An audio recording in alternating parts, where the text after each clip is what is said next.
먼저 에베소서 6장 10절, 12절 읽어보겠습니다. 에베소서 6장 10절, 12절. 성경을 찾으시든가 아니면 앞에 스크린을 보시고 읽겠습니다. 시작. 끝으로 너희가 주 안에서와 그 힘의 능력으로 강건하여지고 마귀의 관계를 능히 대적하기 위하여 하나님의 전신갑주를 입으라. 우리의 씨름은 혈과 육을 상대하는 것이 아니요 통치자들과 권세들과 이 어두움의 세상 주관자들과 하늘에 있는 악한 영들을 상대합니다. 그래서 우리는 현재 분명하게 보이지 않는 영적인 전쟁을 치르고 있다라고 하는 것을 살펴봤습니다. 그 다음에 13절, 15절 이어서 읽겠습니다. 시작. 그러므로 하나님의 전신갑주를 취하라. 이는 악한 날에 너희가 능히 대적하고 모든 일을 행한 후에 서기 위함이라. 그런즉 서서 진리로 너희 허리띠를 띠고 의의 호심경을 붙이고 평안의 복음이 준비한 것으로 신을 신고. 그래서 우리는 이 영적인 전투에 대비해야 되는 것을 이 세 가지 무기, 일단은 이 준비 태세를 위한 세 가지 무기를 봤습니다. 진리의 허리띠와 또 의의 호심경, 또 평안의 복음이 준비한 이 신, 이 세 가지의 그 준비 태세에 필요한 세 가지 무기를 봤습니다. 그 다음에 실제적으로 이제 사단이 공격해 올 때 그 강력한 이 방어용 무기이기도 하고 또 공격용 무기이기도 한 세 가지 무기를 6장 16절, 17절에서 보게 됩니다. 읽어보겠습니다. 모든 것 위에 믿음의 방패를 가지고 이로써 능히 악한 자의 모든 불화살을 소멸하고 구원의 도구와 검 하나님의 말씀을. 그래서 우리가 사단을 대적하면은 우리는 사단은 우리에게서 도망칠 것임을 말씀을 보게 됩니다. 그래서 이제 그 6가지 전체적인 무기를 살펴보면은 사단은 우리들에게 이 속임수로 공격을 하게 됩니다. 그랬을 때 우리는 이 하나님의 진리의 말씀을 생각하면서 이 진리의 허리띠인 무기를 준비해야 됩니다. 이것은 바로 이 진리의 말씀, 하나님의 말씀을 따르고 또 그 말씀대로 이 진실되게 사는 그러한 삶임을 보게 됩니다. 그 다음에 적은 이 사단은 우리들에게 이 비난을 통해서 공격을 하게 됩니다. 너 그렇게 이 하나님의 자녀이면서 그 세상 사람들과 다를 게 없지 않느냐. 물론 그런 것을 통해서 우리가 영적으로 일깨움을 받는 것은 좋지만은 이 낙심을 해서 이 침체에 빠지는 것을 하나님께서 원치 않은 것이죠. 그래서 우리가 우리의 의로운 행위로 말미암아 이 의롭다함을 얻은 것이 아니고 오직 예수 그리스도의 희생의 피로서 우리가 의롭다하고 칭함을 받은 것이죠. 그래서 이 예수님의 보혈로 말미암은 이 칭의와 또 그런 것을 우리가 믿고 또 하나님의 자녀로서의 합당한 그런 삶을 살게 될 때 더 큰 힘을 발휘하게 됩니다. 그래서 이 원수의 비난에 대해서 우리는 이 심장을 보호하는 의의 호심경, 의의 흥배를 준비할 필요가 있습니다. 이것은 예수 그리스도의 피로 말미암아 우리가 의롭다함을 받았고 그렇기 때문에 의인답게 사는 삶을 사는 것임을 살펴봤습니다. 또한 적은 우리들에게 이 의심을 품게 합니다.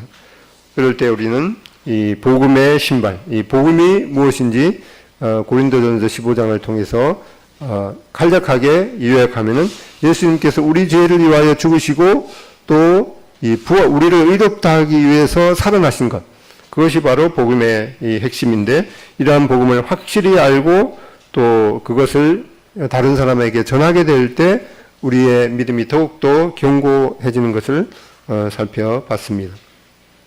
또한 이 사단은 우리들에게 여러 가지 유혹 또 거짓말, 또 이러한 이 속임수의 이 불화살을 계속해서 우리에게 이제 공격하게 될 때 우리는 이 믿음의 이 방패로 그것을 막아야 되는 것이죠. 하나님의 약속을 생각하고 하나님의 능력, 또 계획에 대한 이 하나님의 우리들에 대한 그런 계획에 대해서 절대적인 이 확신을 가지는 것. 예수님께서도 그 사단의 그러한 공격에 이 기록되었으되 이렇게 이 사단의 공격에 대해서 이 하나님의 말씀으로, 하나님의 약속의 말씀으로 그 사단의 공격을 막아내셨던 것을 보게 됩니다. 이렇게 믿음의 이 방패. 그 다음에 이 부패한 이 잡생각이 우리 머릿속에 침투해 오게 될 때 우리는 이 구원의 이 투구를 준비하고 방어를 해야 되는 것을 살펴봤습니다. 하나님의 말씀에 닻을 내리고 마음을 굳게 지키는 것. 이것이 이 구원의 투구를 쓴 의미임을 살펴봤습니다. 또한 이제 이 사단이 구체적으로 공격을 해오죠. 직접 이제 사단을 대항해서 싸우게 되는데 그때 바로 이 성령의 검인 이 하나님의 말씀으로 쳐야 됨을 보게 됩니다. 이렇게 이 세 가지의 준비태세의 무기, 진리의 하르띠, 의의 호심경, 또 복음의 신발, 그리고 사단을 구체적으로 이제 대항하게 될 때 후에 나오는 세 가지 무기, 믿음의 방패, 구원의 투구, 성령의 검, 이렇게 총 6가지의 이 영적 전쟁에서 필요한 무기를 살펴봤습니다. 그리고 이제 그 후에 이어지게 되는 에베소서 6장 18절, 20절.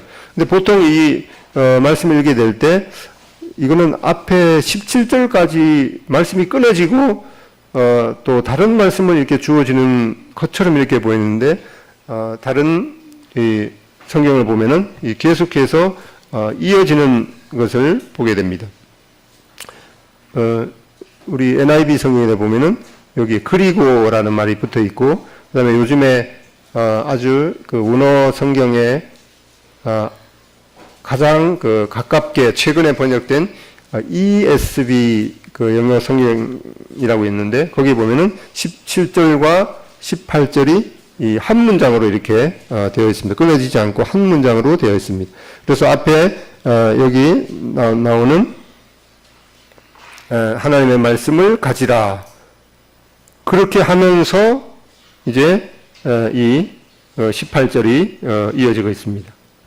하나님의 그 성령의 검인 하나님의 말씀을 가지면서 모든 기도와 간구를 하되, 이렇게 이어지고 있습니다. 여기 이제 18절부터 20절 읽어보겠습니다. 시작. 모든 기도와 간구를 하되 항상 성령 안에서 기도하고 이를 위하여 깨어 구하기를 항상 힘쓰며 여러 성도를 위하여 구하고 또 나를 위하여 구할 것은 내게 말씀을 주사 나로 입을 열어 복음의 비밀을 담대히 알리게 하옵소서 할 것이니 이 일을 위하여 내가 쇠설에 맨 사신이 되는 것은 나로 이 일에 당연히 할 말을 담대히 하려 하심이니라. 그래서 이 에베소서를 쓰게 될 때 사도 바울은 감옥에서 이 말씀을 쓰신 것이죠. 자신은 감옥에 있으면서 이제 교회 성도들을 향해서 이 영적인, 보이지 않는 영적인 전쟁터에서 어떻게 승리할 것을 이렇게 말씀하고 있습니다. 그래서 이 바로 여기에 기도를 말씀하고 있는데, 이 중보 기도는 집단과 개인의 구원에서 가장 중요하며 꼭 이 필요한 이 영적인 이 무기인 것을 말씀해 주고 있습니다. 그래서 에베소서 6장 18절, 20절을 요약해 보면은 보이지 않는 전쟁에서 믿는 자들이 이 적의 공격을 막아내고 극복하는 방법은 먼저 개인적으로 하나님의 전신갑주를 취하는 것이 필요했습니다. 이 하나님의 전신갑주 6가지 무기 기억할 수 있겠습니까? 첫 번째 뭐였죠? 진리의 하르띠, 두 번째 의의 호심경, 세 번째 복음의 신발, 그 다음에 네 번째, 믿음의 방패. 다섯 번째, 구원의 도구. 여섯 번째, 성령의 검인 하나님의 말씀. 이렇게 개개인이 하나님의 그 전신갑주를 취하는 것과 더불어서 이제 서로를 위해서 지속적이고 간절하며 이 전략적인 이 기도를 하는 것이 이 영적인 전쟁에서 필요한 것임을 말씀해 주고 있습니다. 그래서 악한 세력의 영향에서 벗어나는 방법. 이 중보기도는 영적 전쟁에서 가장 강력하고 전략적인 이 공동의 무기인 것을 말씀하고 있습니다. 기도는 이 보이지 않는 전쟁에 직접적인 영향을 미치는 것임을 말씀하고 있습니다. 마가복음 9장 29절에도 예수님께서 이 제자들이 이 능히 사단을 그 마귀를 쫓아낼 수 없는 것에 대해서 예수님에게 아뢰었을 때 마가복음 9장 29절 이르시되 기도 외에 다른 것으로는 이런 종류가 나갈 수 없느니라. 이렇게 주님께서 직접 이렇게 말씀해 주셨습니다. 그래서 이 기도는 보이지 않는 영적인 공격을 당하고 있는 다른 사람들을 실제로 구해내거나 또 구해내는데 이 도움을 주는 것임을 말씀하고 있습니다. 누가복음 22장 31절로 32절에 보면은 이 시몬 베드로가 이제 그 예수님을 부인하게 되는 그런 것을 말씀하면서 이제 말씀하고 있습니다. 시몬아 시몬아 보라 사단이 너희를 밀가부르듯 하려고 요구하였으나 그러나 내가 너를 위하여 내 믿음이 떨어지지 않기를 기도하였노니 너는 돌이킨 후에 내 형제를 굳게 하라. 우리는 생각에 만약에 우리 자신이 이 베드로와 같은 입장이라면은 내가 예수님을 부인하지 않고서 계속해서 열정적으로 예수님을 믿고 따라갈 수 있었으면 얼마나 좋을까. 이 결정적인 그런 이 실패와 이 실수를 생각할 때마다 이 좌절에 빠질 수가 있습니다. 그러나 우리는 알지 못하지만은 이렇게 이 시몬 베드로는 이렇게 실패를 경험했어야만 했던 것을 보게 됩니다. 우리가 어린 시절에 어떤 심각한 그 질병에 대해서 이 예방 주사를 맞게 되죠. 우리가 알고 있듯이 그 예방 주사라는 것은 그 병을 일으키는 이 병원균을 아주 약하게 처리해서 약하게 그것을 그 병을 경험하면서 면역력이 생기는 것이죠. 그런데 우리는 어린아이한테 그런 예방주사를 놓으면은 실제로 그 병을 약간 경험하고 겪고 넘어가죠. 그렇지만은 우리가 어린아이한테 너가 이렇게 예방주사를 맞아서 또 병을 약하게 겪으면서 고통을 겪어야지만이 나중에 실제적으로 큰 병이 왔을 때 그것을 이길 수 있단다. 이렇게 구체적으로 설명해 줄 수가 없죠. 또 설명을 해줘도 어린아이가 그것을 이해하지도 못하기 때문에 어떻게 합니까? 그냥 따끔한 바늘을 놓으면서도 그것도 아픈데 거기다가 엉덩이를 그냥 세게 착삭 때리죠. 그렇게 하듯이 이 시몬 베드로는 이렇게 아픈 그런 실패의 경험을 했어야만 했습니다. 그런데 바로 그런 실패에서 회복할 수 있었던 것은 바로 예수님께서 이 시몬 베드로를 위해서 시몬 베드로의 믿음이 떨어지지 않기를 기도했기 때문에 회복할 수 있었던 면을 또한 보게 됩니다. 시몬아 시몬아 보라 사단이 너희를 밀가부르듯 하려고 요구하였으나 그러나 내가 너를 위하여 내 믿음이 떨어지지 않기를 기도하였노니 너는 돌이킨 후에 내 형제를 굳게 하라. 바로 우리가 이런 것들을 이제 여러 가지 면에서 생각해 볼 수가 있겠죠. 아담과 하와가 선악과를 따먹지 않고 그 에덴 동산에서 영원히 살게 하셨으면 또 얼마나 좋았을까 그렇게 생각하게 되지만은 이 아담과 하와는 그런 그 하나님 앞에 그런 또 실패를 통해서 이제 하나님께서 베푸시는 그러한 이 놀라운 또 구원과 은혜의 그런 길을 발견할 수 있었던 우리는 이런 것들을 이제 최후에 그런 일들이 지나가고 나서 이 하나님의 은혜를 깨달을 수가 있지만은 하나님이 행하시는 모든 일에 대해서 우리가 하나님의 뜻을 다 이해할 수 없는 것을 또한 보게 됩니다. 이렇게 예수님의 시몬 베드로를 위한 그 기도 덕분에 시몬 베드로가 회복해서 나중에는 이 형제들을 이제 믿음으로 굳게 하는 그러한 자리에 이르도록 하신 예수님의 기도를 보게 됩니다. 이 기도가 왕성한 곳에 또 하나님의 능력이 임하는 것을 보게 됩니다. 사도행전 2장 42절 그들이 이 사도의 가르침을 받아 서로 교제하고 떡을 떼며 오로지 기도하기를 힘쓰니라. 이렇게 초대교회의 그 네 가지 주요 활동을 보게 되죠. 사도의 가르침, 이거는 말씀이겠죠. 그다음에 교제하고 성령 안에서 믿음으로 교제하고 또 떡을 떼는 일, 떡과 잔을 통해서 주님을 예배하고 기념하는 일, 또한 이 기도하는 일, 이러한 초대교회의 네 가지 주요 활동 중에 하나가 바로 이 기도하기를 힘쓰는 그런 면에 있었던 것을 보게 됩니다. 우리가 출애굽기 17장에 보면은 이스라엘 민족이 이 아말렉과의 전투를 하게 될 때 이제 있었던 그런 내용을 말씀해 주고 있습니다. 이걸 한번 성경을 찾아보겠습니다. 길어서 조금밖에 안 났는데 출애굽기 17장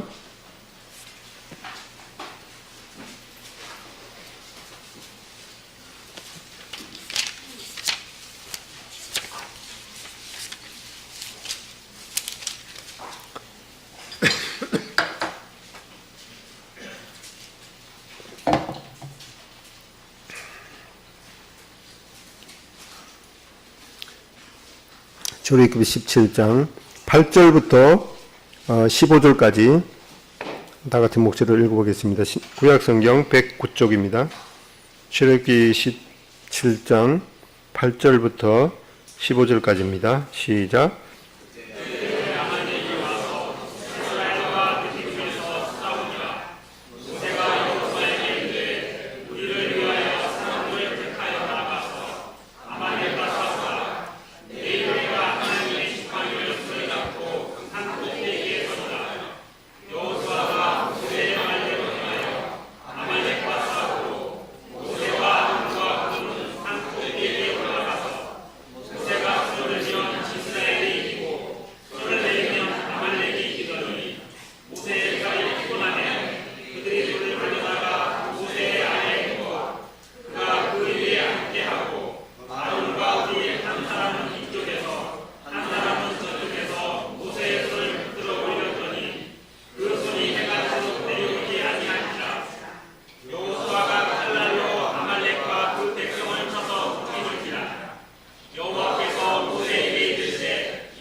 예, 여기 아말렉과의 전투에서 보면은 이 모세가 이 아말렉과 싸우는 이스라엘 민족을 위해서 중보하는 이 기도가 얼마나 강력한 힘을 발휘했는지 보게 됩니다. 모세 발이 내려오면은 올라가면은 이제 이스라엘 민족이 이제 승리를 하는 그런 순간이고, 또 피곤해서 내려오면은 또 이제 이스라엘 민족이 패하게 되는 그런 순간을 보면서 이제 이 아론과 이 훌은 각각 옆에서 모세의 팔을 잡으면서 내려오지 않도록, 이 해가 지도록 내려오지 않도록 이렇게 함으로 말미암아서 이 군대 장관이었던 이 여호수아가 이 아말렉을 물리칠 수 있었던 이런 면들을 보게 됩니다. 그래서 이제 15절에 보면은 모세가 이 단을 쌓고 그 이름을 여호와 니시라 하고, 이 여호와 니시라는 말은 승리의 깃발, 하나님께서 바로 승리의 깃발이다라고 하는 그런 하나님의 이름을 그렇게 불렀던 것을 보게 됩니다. 여기에서 이러한 영적인 전투에서 이 중보 기도가 얼마나 중요한지 이 출애굽기를 통해서 또한 보게 됩니다. 그래서 이 보이지 않는 영적인 공격을 받을 때 어떤 기도가 하나님의 구원과 이 능력을 가져오는가? 바로 이 지속적인 기도인 것을 보게 됩니다.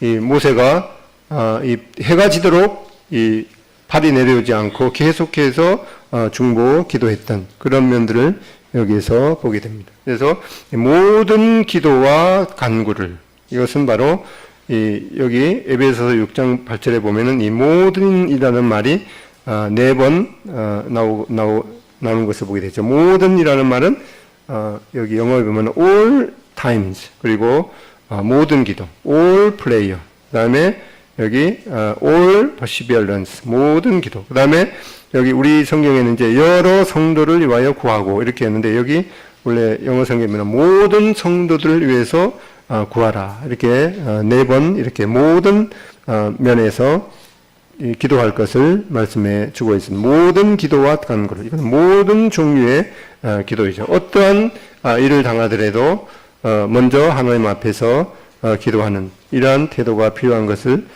보게 됩니다. 그런데 사실 이게 그렇게 잘 되지는 않죠. 어떤 일이 발생하면은, 낭만케 하는 일들이 발생하면은 그냥 이 기도를 먼저 하기가 쉽지 않은데, 이런 면에 대해서 이 모든 종류의 기도, 어떠한 순간에도 하나님 앞에 기도를 먼저 할 것을 말씀하고 있습니다. 항상 기도하고, 이 모든 그런 경우에, 그 다음에 성령 안에서 기도하고, 이것은 특별히 기도에 함에 있어서 중요한 원리를 말씀해 주고 있습니다. 성령 안에서 기도할 것을, 성령과 교통하는 가운데 성령의 도우심과 능력으로 인도함을 받는 것이 필요한 것임을 보게 됩니다. 그래서 기도하면서 이 하나님께서 나에게 말씀으로, 이 구체적인 말씀으로 어떻게 인도하시는가, 그런 것들을 이 성령의 인도하심을 받는 것이 필요한 것을 말씀해 주고 있습니다. 그리고 이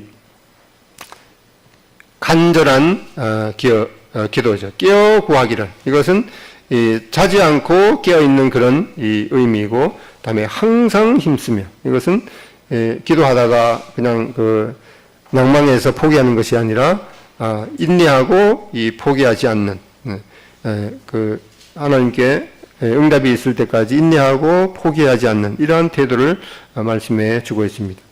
주님께서도 이러한 기도의 모본을 여러 부분에서 보여주신 것을 보게 됩니다.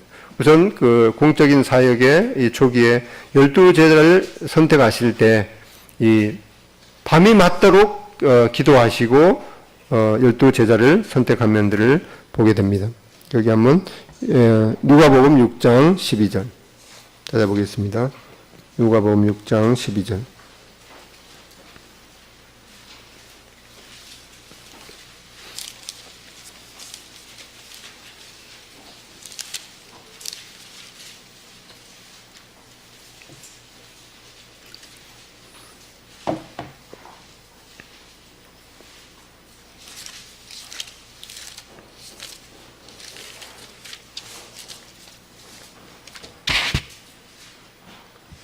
한번 읽어보겠습니다. 누가복음 6장 12절 시작.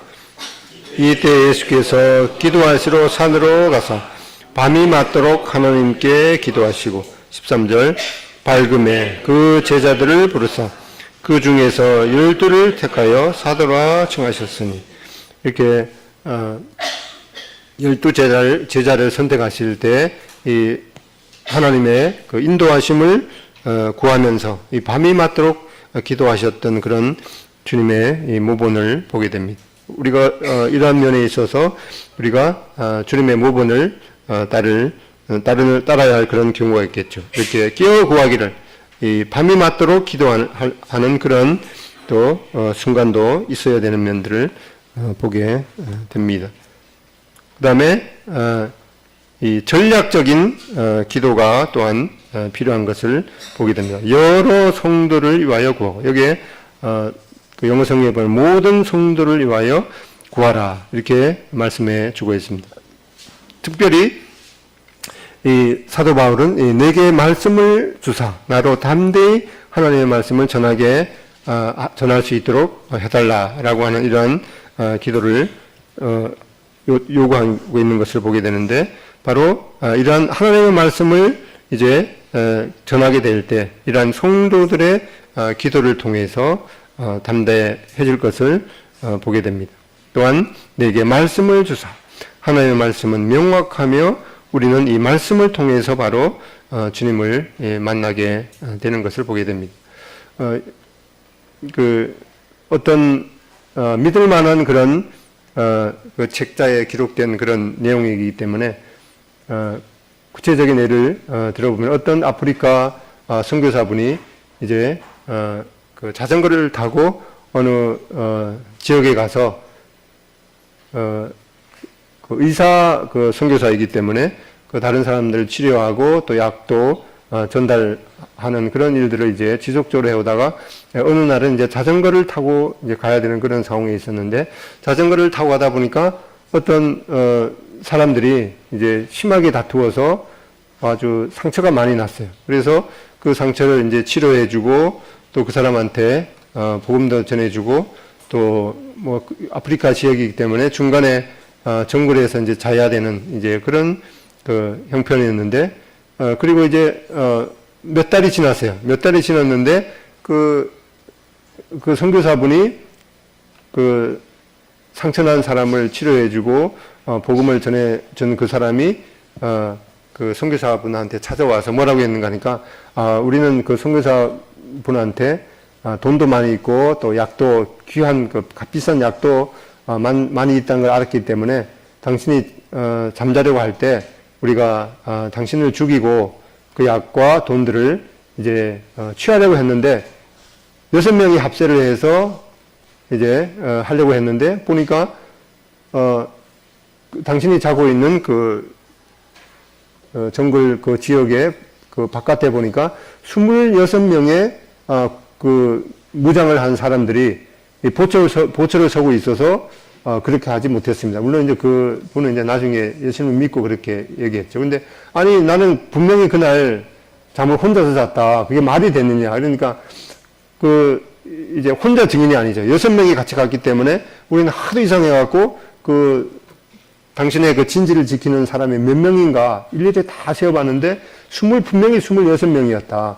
그래서 물론 이제 하나님께서 그렇게 지켜주셨겠다 이렇게 생각하고 이제 오랜 세월이 지나서 그분이 이제 시카고에 와서 그 교회에서 그 간증을 이제 했습니다. 그러니까 그 중에 한 분이 얘기하기를, 그게 구체적으로 날짜가 어떻게 됩니까? 이제 그렇게 물어봤던 거예요. 그래서 몇 날 며칠이라고 얘기하니까 제가 바로 그 차를 타고 이렇게 가다가 갑자기 당신을 위해서 강력하게 기도해야겠다는 그런 성령의 이끌림을 받고 내려서 여러 사람한테 이제 전화를 해서 함께 기도하기로 했는데, 그날 이렇게 연락이 닿았던 사람이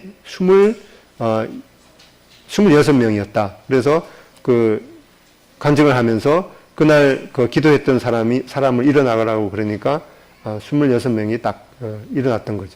그래서 이런 걸 보게 될 때 우리가 예수님께서 이렇게 중보 기도의 위력을 보여주셨고, 이렇게 또 구체적으로 이 선교사의 그런 그 간증을 통해서도 보게 될 때 이 중보 기도의 위력이 얼마나 이 강력한 무기인가를 또한 보게 됩니다. 그래서 유에스비는 뭐라고 얘기하는가? 기도는 군사가 이 갑옷을 입고 이 담대하게 검을 휘두를 수 있게 해주는 힘이다 라고 이렇게 말했습니다. 또한 이 기도실은 영적 전투에서 강력한 힘을 발휘하게 하는 최고 비밀 전략실이다. 그래서 만약에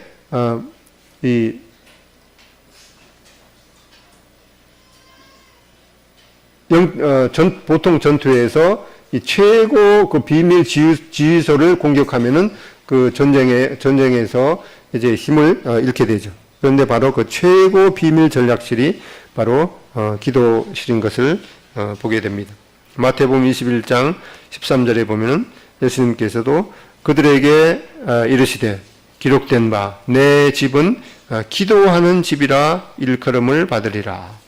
이 바로 이 하나님의 성전의 중요한 그 역할 중에 하나가 바로 이 기도하는, 이 기도에는 이제 하나님 앞에 감사와 그 감사하는 기도, 그다음에 예배하는 그런 드리는 기도, 간구하는 기도, 이런 모든 것들이 이제 포함되겠죠. 근데 여기 이 기도하는 집이라고 할 때 이 기도라는 말이 이제 그 헬라어로 보면 이제 프로슈케라는 말인데, 이거는 그냥 기도라는 말도 되지만은 밑에 보면은 기도를 드리기 위해 떨어지거나 적합한 구체적인 장소를 말할 때 바로 이 프로슈케를 쓰게 됩니다. 그래서 이 하나님 앞에 기도할 때는 우리가 항상 이렇게 기도, 또 언제 어디서나 이 기도할 수 있겠지만은 이 가장 또 필요한 것 중에 하나가 구체적인 이 장소를 정해놓고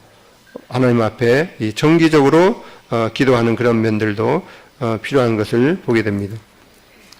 시편 55편 보겠습니다.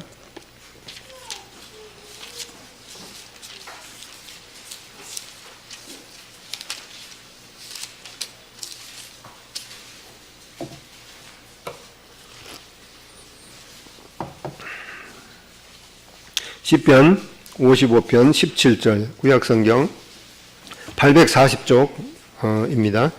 시편 55편 17절 읽어보겠습니다. 시작.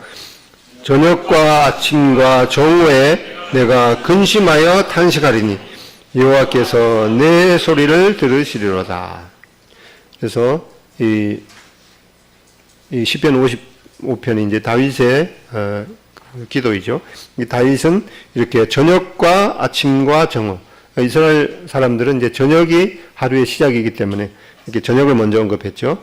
저녁과 아침과 정오에 내가 근심하여 탄식하리니 여호와께서 내 소리를 들으시리로다. 이 다윗은 하나님 앞에 이 간절한 그런 기도 제목에 대해서 이렇게 저녁과 아침과 정오에 이렇게 하나님 앞에 구체적으로 정기적으로 3번 이렇게 기도한 면을 보게 되는데, 이런 면을 보면서 우리는 그냥 뭐 식사, 아침, 점심, 저녁, 우리는 아침부터 하니까 아침, 점심, 저녁 이렇게 3번 식사하면서 기도하는 그런 면들이 물론 필요하겠지만, 구체적으로 이렇게 아침, 저녁과 다윗처럼 저녁과 아침과 정오에 어떤 구체적인 이 장소를 정해놓고 또 구체적인 시간을 정해놓고 이렇게 기도하는 그런 면들이 아주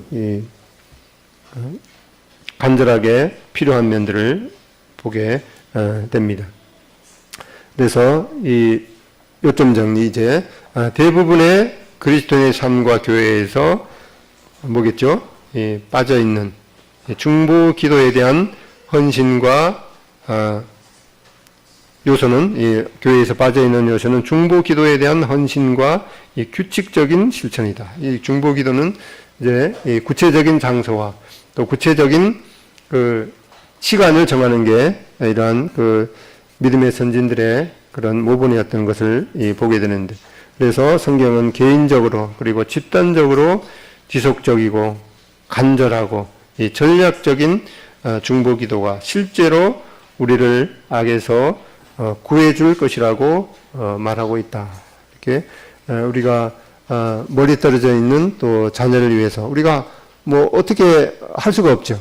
그럴 때 예수님의 기도처럼 우리를 시험에 들지 말게 하옵시고 또 악에서 구해달라는, 이 나의 자녀를 이렇게 악에서 구해달라는 이런 간절한 기도가 이렇게 다윗의 모본처럼 규칙적이고 또 구체적인 그런 장소가 필요한 면들을 보게 됩니다.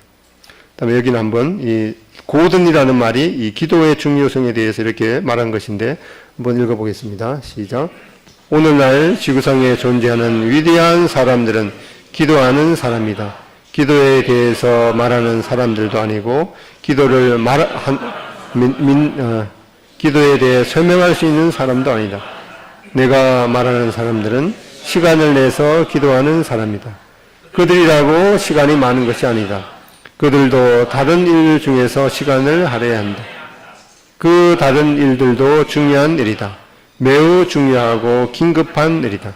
그러나 기도보다는 덜 중요하고 덜 긴급한 일이다. 그래서 어떤 분은 내가 모든 것을 준비하고 기도하지 않았다면 아직 준비가 덜 된 것이다 라고 이렇게 말하고 있습니다. 그리고 내용 중에 보듯이 이 기도는 이 성령의 또 말씀의 인도함을 따라서 기도하는 그런 면들을 보게 됩니다. 그래서 진정으로 이 기도하는 사람은 이 기도에 대해서 이러쿵저러쿵 말한다거나 또 기도에 대해서 말하는 사람도 아니고 기도를 믿는다고 말하는 사람들도 아니고 또 기도에 대해서 설명할 수 있는 사람도 아니고 실제적으로 시간을 내서 기도하는 이러한 것이 필요한 것임을 중요한 그런 필요 요소임을 말씀해 주고 있습니다. 이러한 영적인 전투에서 우리가 또 한 가지 빼먹지 말아야 될 것들을 한번 살펴보겠는데 고린도후서 4장 4절입니다.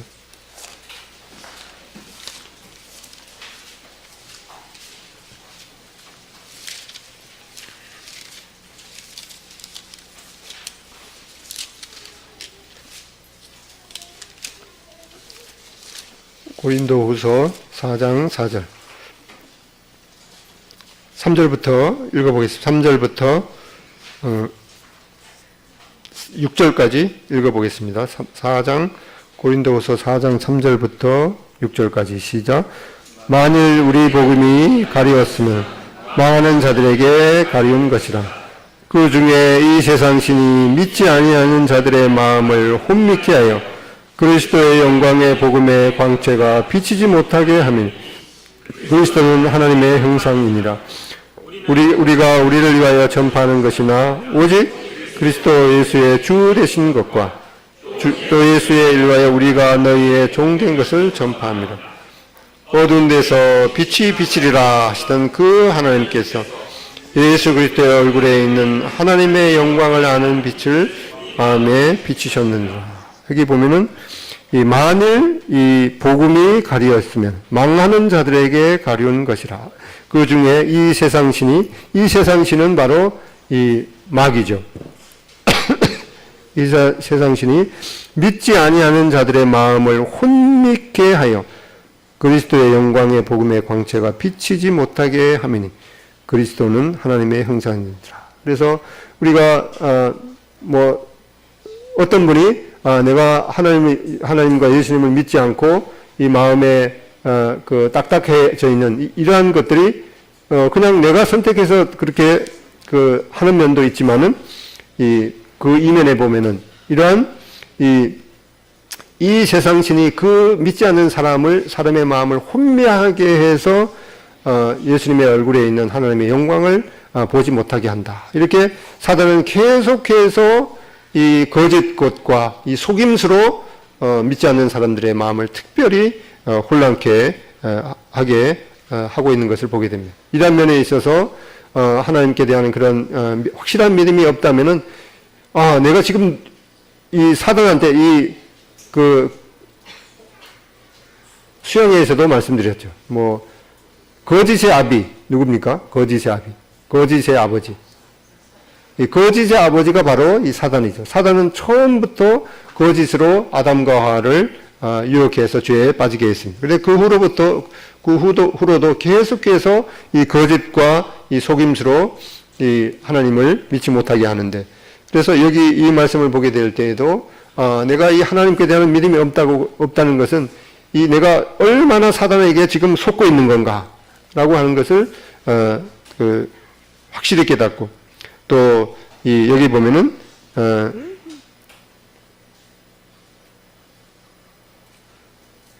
6절 어두운 데서 빛이 비치리라 하시던 그 하나님께서 예수 그리스도의 얼굴에 있는 하나님의 영광을 아는 빛을 우리 마음에 비치셨느니라. 내가 하나님 앞에 나오지 않는다는 것은 이 캄캄한 어둠 속에 있는 것과 똑같은 것이구나 라고 하는 그런 이 사단에게 철저하게 속고 있다라고 하는 것을 깨닫게 되면서 바로 그 5절에 있는 우리가 우리를 전파하는 것이 아니라 오직 그리스도 예수의 주 되신 것과 우리가 전파하는 것은 바로 예수 그리스도께서 우리의 주시다. 주라는 말은 바로 우리를 모든 것을 창조하시고 지금도 주관하시는 그러한 분임을 이 하나님의 말씀을 통해서 전파한다라고 말씀하고 있습니다. 그래서 이 하나님께 대한 믿음이 없는 것은 바로 이렇게 캄캄한 어둠 속에서 이 사단과 함께 마귀와 함께 영원한 멸망 가운데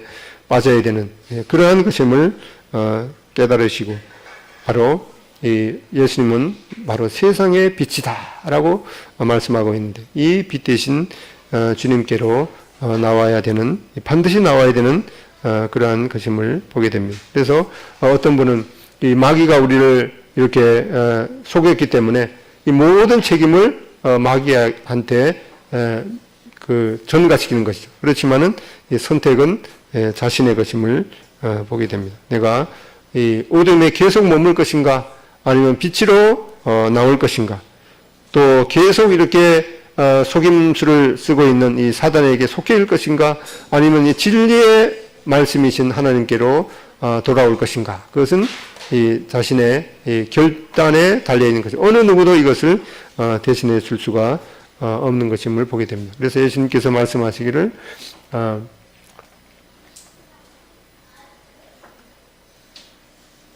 진리가 너희를 하나님의 말씀인 이 유일한 진리이신 하나님의 말씀이 너희를 자유케 하면은 참으로 자유하게 될 것이다 라고 이렇게 말씀해 주고 있습니다. 기도하고 마치겠습니다.